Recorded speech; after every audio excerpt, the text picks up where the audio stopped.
of an imposing their will score. And right now, they want to make sure they keep that and carry it into the second half. Extra point by Badgley, up and good. And it's now 21-7. Following the touchdown, Badgley out there to kick it away. So a very short kick here. This will be taken by one of the up men. And they'll be set up pretty nicely here as they have it up to the 35-yard line. The offense now at the line, ready for their next drive. You've got less than 30 seconds left here in the half. You're well on your own side of the field. What are we doing here, Coach Davis? Well, I'm trying something on first down, and it's something that's safe. It's something that's been done many times before. A lot of people say it's not even worth trying, but I'm running a draw. I'm running a screen. I'm seeing if something pops. And if it does, that can alter my strategy and potentially get me some points. And if it doesn't work, well, then you just run the clock out and go to the locker room. He's got this to the 30 before being taken down. And they will finally drag him down at the Chargers' 30. That's good for a Browns first down. First and 10 at the 30-yard line. Time for a break. We've hit. All right, hang on. We'll jump over halftime. Welcome back. Halftime over. We are ready for quarter number 3 alongside Charles Davis. I'm Brandon Gaudin. And they've got it. They recovered it. But hang on now, though. There's a penalty flag down. So they hit the ball before it went 10 yards. I know that's tough, but you got to stay disciplined. It is difficult because you're so eager to go get the football. It's that type of a play, but you're exactly right. Have to have the discipline to let it go 10 first. On the ground, it's Chubb. And that play will go nowhere. Losing yardage back near midfield at the 49. A loss of a full 3 yards, and now it's second down. So now they have to contend with second and 13 after the first down run goes backwards. Finding room inside the 40. And he's going to get it down to the 14-yard line. And they will finally drag him down at the Chargers' 14-yard line. So how about this for field position after the big play? Inside the 15 now as they come up on first and 10. And he is going to lose yardage here. That's going to go as a loss of a yard, and it'll be second down. A loss of a yard. Brings up second and 11 at the 15-yard line. That's complete right around the 8. And here he'll get it down to the 7. 8 yards on the completion, but now they face third down. And a lot of people ask the same question all the time. Why do we see so many slants in the red zone? Well, the windows are tighter. Everything's more condensed. It has to be quicker, and you've got to deliver the ball on time. Your biggest worry, ball gets tipped in the air. Because if that happens, then it's fair game for the defense. They'll run for it. Here's Chubb. And he's able to pick up the first before he's brought down inside the 5 at the 4. Give him a gain of 4, able to convert, and that sets up first and goal now. First and goal at the 4-yard line.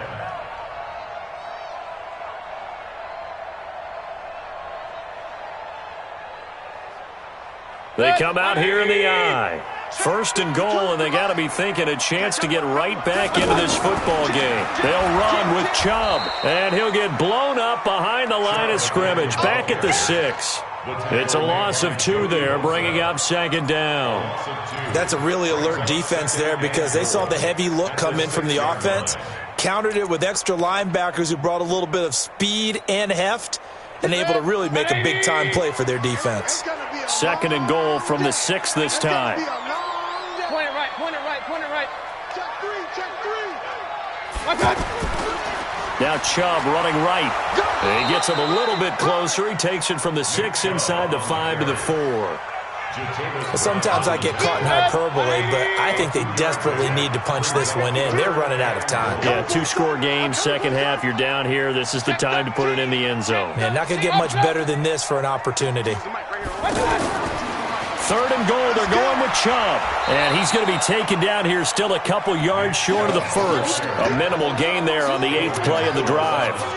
Defense keeps them out of the end zone there. Now, will they go for it? And if so, can they do it one more time? Yeah, I just don't know if it's worth it going for it, because what we've seen from the defense so far, every gap is taken care of. Everyone is sound in their coverage.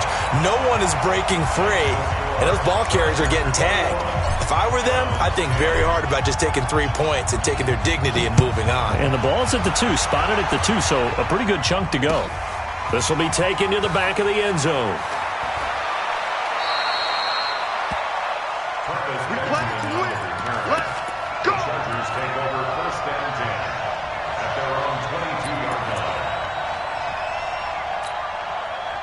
line. The Charger drive about to get going. And they've got the lead here getting late into the third quarter. And the passing game for them, it's been terrific. We've seen that, but the rushing game almost non-existent. And with the lead and trying to finish this game off, they need the running game to come back to life.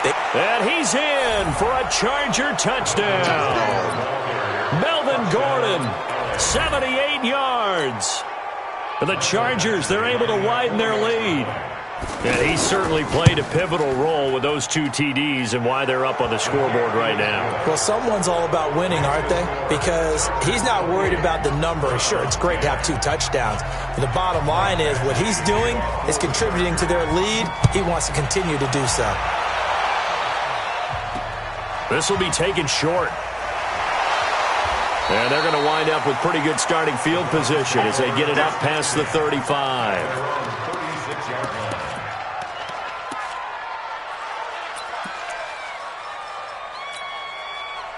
The Browns drive about to get started. And here we are almost through 3 quarters of play, and this passing game still has not really found any kind of rhythm. Put it mildly, because they're not even over 100 yards yet. And in today's NFL, where it's a pass-first league, that is quite surprising. Not many teams patient enough to stick with the run.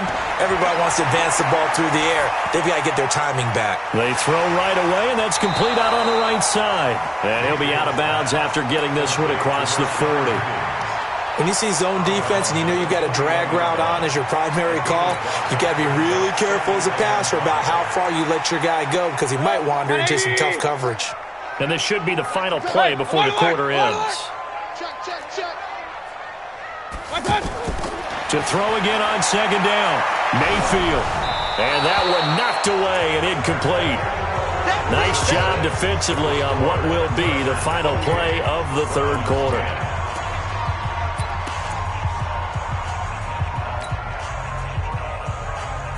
They come up now 3rd and 5 following the incomplete pass. Watch the safety creep. Now a fake on the give here as they try to run pass option. That's to the right side and complete to Njoku.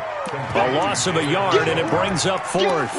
Well, I know it goes against the instincts of the person catching the ball, because all you're ever taught is catch the football, don't drop it. But drop it there. Yeah, in that situation, dropping it would have been better. End up losing yardage, even though they completed the pass. As good as a sack. Yeah, how about that? Although they won't get the same credit for it, and it won't help them at contract time. 4th down, Mayfield. He's going to rifle one deep left side. And he knocks the ball away, and it falls incomplete. Trevor Williams there on the coverage. A gutsy decision there at this stage in the second half in their own territory, and a decision that they might regret. Can't wait for the postmortem. You know, this post-game press conference, because the questions are going to come fast and furious about this decision, no matter how the game turns out, right? What were you thinking there? Why? Did you have a certain play call? Were you confident in your defense? Oh, yeah. Why? It's going to keep coming up. Yeah, no matter the scoreboard, just tough to justify. I'm guessing you'd say this is kind of the key here. Grind out some yardage, work on that clock, see if you can continue to tick it down. Definitely, you want to bleed things out at this point, right? Continue to possess the football, gain some yardage, and put the onus on the defense. Do they have to use timeouts? What are they going to do to stop you? You're taking charge. So 1st and 10 now from the 30. Now a 10th carry for Melvin Gordon. And he'll be a little shy of the 25 here at the 26-yard line. It's a pickup of 4, and it'll bring up 2nd down. I know the game's not over, but there's got to be a sense of satisfaction right now for the guy carrying the football a bunch today. 99 yards, and he has enough time to go over the century mark. Well, you got to give it to him again, right? Yeah, there's no doubt about it. You're not worried about losing yardage here. You're not worried about any of that. You just want to get him to the promised land for every runner. And he's in for a Charger touchdown. Phillip Rivers with his third touchdown pass of the game. The Chargers, they're able to widen their lead. There are several elements to a well-executed screen pass. This one resulted in a touchdown. It had all of those elements. Hey, you're so right, because you really need the rush to almost get to the quarterback, almost get to the passer. Then you've got to get the ball thrown perfectly, whether it's to the running back, the wide receiver, whoever the screen guy is. And, of course, the blocking has to form in front to get him downfield for the touchdown. And the Browns are able to cover this one up. Well, fourth quarter, they felt like they needed the football back. Unfortunately, they couldn't get it. And I know we brought analytics into the game, and someone has said here that the data says that when a team's expecting an onside kick, 80% of the time, the team expecting it, they do actually recover the ball, which is what we saw here. I just wonder if that number is much more of a anecdotal type of a number. Kind of like when the coaches tell us, well, when you score on special teams, 93% of the time you win the game. I'm still waiting to see that number is empirical. So this helps to start a drive. After the penalty, it'll be 1st and 5. From the shotgun, it's Mayfield. He's going to look deep now for Landry. And that's going to wind up incomplete. However, we do have a flag down. Let's check in with our referee. So now, just like that, things change dramatically. It's 1st and goal. Following the penalty, Chubb. And he is into the end zone. Touchdown, Cleveland. Taking it in from 7 yards away. And the Browns get a score closer. Point after, right down the middle. And that'll cut the lead down to 18. Makes the score. Chargers 35, Browns 7. Joseph now to kick this one away. Fielded about a yard deep. And he's up past the 20 to the 22-yard line. The Chargers take over 1st and 10 at their own 22-yard line.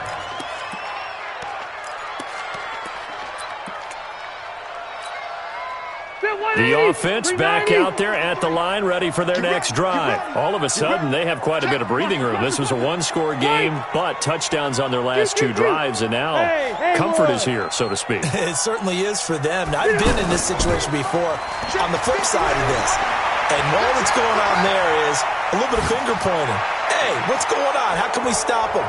Can someone make a play to try and stop this momentum? Oh, they're going to be ball hawking because they need a turnover on that other side. A good pickup there, 26 yards.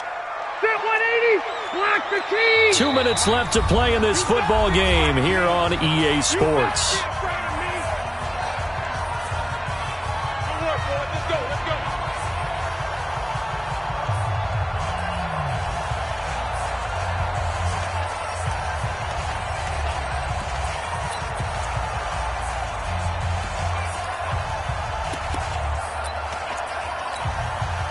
So it's Charger football as we welcome you back from the 2-minute warning. And the scoreboard on their side, they're just looking to melt away these final couple of minutes and put this one in the left-hand column. And this one goes nowhere. Losing yardage on the play back at the 46. A loss of 2 there, 2nd down. Well, that's the big drawback to this play. Even if somehow the quarterback pitches it, he's not immune to the big hit. In this case, he kept it and absorbed it anyway. 4 yards on the pickup there, and now they're left with a 3rd and 8. That's a really good job right there. Just kept stringing that play out, pushing him further and further towards the sideline. Really good fundamentals by that defense. He was trying to put his foot in the ground and turn upfield. He just couldn't. No, they really had a picket fence in front of him. No room to find to get upfield. Rivers now. Going deep here for Allen. Got a man. It's Allen for the Charger touchdown. Keenan Allen, 50 yards. For the Chargers, they're able to widen their lead. They were still throwing with a comfortable lead here late, and now that lead even more comfortable. And your first thought is there bad blood that went into this one ahead of time, that maybe they're seeking some revenge or they just don't like them? But the other thing that always hits me is, are they worried about playoff positioning? Right? Are they worried about, do you need enough points in case there's a tiebreaker that comes into play later? The risk-reward of the onside kick, when you don't get it, the risk comes out to play, and here they gave up great field position. And that's the key to everything, because you're trying your best to press advantages when you have them, and field position leads you to that type of play calling, and whether you want to blitz or whether you want to throw the ball deep, those types of things. Now they've given up that type of field position, the advantage is switched to their opponent. Here's Mayfield. Now a desperation throw deep down, and this is caught, and all the way in. Touchdown, Cleveland. Jarvis Landry, 47 yards. And the Browns make some inroads here on that deficit. The extra point up and good. And that'll cut the lead down to 18.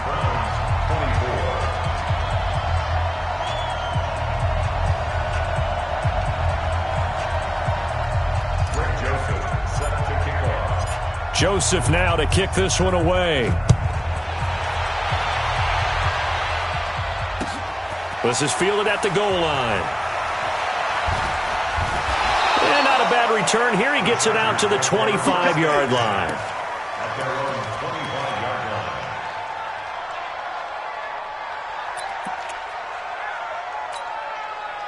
The offense now at the line, ready for their next drive. And a few kneel downs should just about do it. Now, defensively, they do have all three timeouts, but very little reason to use them at this point.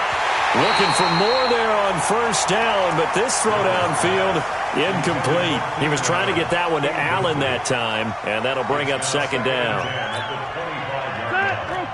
Okay. Round 80. 65. 85. Rivers here to throw. And a little floater there is incomplete. I think he's a little trigger happy right there, and it turned into an ill-advised throw into their zone. Well, we know he has confidence. He'll throw it any place, anytime, anywhere. That time he fell incomplete. The Chargers on third down. A perfect 3 for 3 as they look to keep that streak going. This is 3rd and 10. Rivers going to turn and give this one to his running back, Gordon. And he's going to be stopped here a few yards short of the first as the tackle is made at the 33. He's able to chew up 8 yards on the carry there, but still 4th down upcoming. They're going to run. This is Gordon. Just a gain of 3, but they'll certainly take it as they convert on 4th down. And we've got a timeout. 9 seconds remaining. The 4th down run successful. Now they look to pay it off on first down. From the gun, Rivers. He's going to look for Allen now on the deep ball. Into heavy traffic, and it's intercepted. Picked off by Morgan Burnett. And his guys are going to get the football at the 23-yard line. The Cleveland offense ready to go. They're down big here late. I don't know. You just one last drive here for pride? Some people like to do that. I remember playing for a guy once. We were down huge, and someone said, "Coach, what do you want to call?" He just waved a hand like, "Who cares? Let's get out of here and do something some other time." But some teams like to do something at the end to feel a little bit better as they continue to move forward. Yeah, probably just want to put this one behind them. A big offensive explosion helped leading them to victory, and the defensive guys, they're just saying, hey, put those points up every week, we'll just keep winning. They will gratefully accept them, won't they? It makes their job that much easier when they're scoring that many points, allows them to play with a totally different style and a different flow. So that'll do it for us. For my partner, Charles Davis, and all the hard-working men and women on our crew, I'm Brandon Gaudin. You've been watching the NFL.